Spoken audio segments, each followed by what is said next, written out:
Chapter 6. The Storm That Fails. Image prompt. Neo Singapore during a major reality storm, but instead of unity, the city reveals stark divisions. In the upper spiral towers, researchers and privileged citizens experience gentle, controlled consciousness expansion within protective technological fields. In the mid-levels, Maya's community group huddles together, supporting each other through raw, unfiltered awareness that brings up trauma and shadow material. In the lower districts, people without any consciousness preparation are overwhelmed, some experiencing terror, others having profound breakthroughs without support systems. The storm itself appears as fractal patterns of light and shadow cascading through the city's architecture, but its effects are clearly stratified by access and preparation. Emergency response vehicles cluster around the lower levels, while the upper towers remain serenely lit.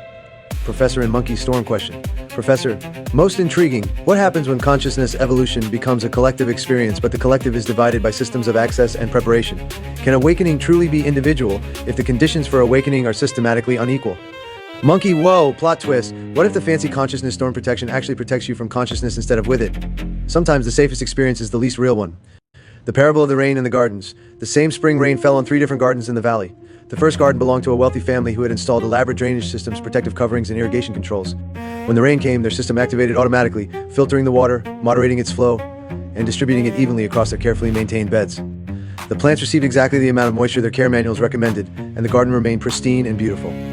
The second garden belonged to a community of neighbors who had planted together and tended their plots by hand. When the rain came, they ran outside together, some dancing in the downpour while others rushed to protect vulnerable seedlings. Some plants were damaged by the intensity, but others bloomed more brilliantly than ever before. The gardeners learned together which plants thrived in chaos and which needed shelter, growing wiser with each storm. The third garden belonged to a family with no resources for preparation. When the rain came, it flooded some areas and missed others entirely. Some plants drowned while others withered. But in the chaos, wildflowers that had been dormant for years suddenly burst into bloom, creating beauty no one had planned for. The family learned to see both devastation and unexpected grace as part of the same natural process. Years later, visitors came to compare the gardens. The first was still beautiful but sterile, every plant healthy but somehow lifeless. The second was vibrant and diverse, full of both struggle and resilience. The third was wild and unpredictable, containing both heartbreak and miracles in equal measure. Which garden received the best rain? They asked the valley's eldest resident. They all received the same rain, she replied, but only some were allowed to really experience it.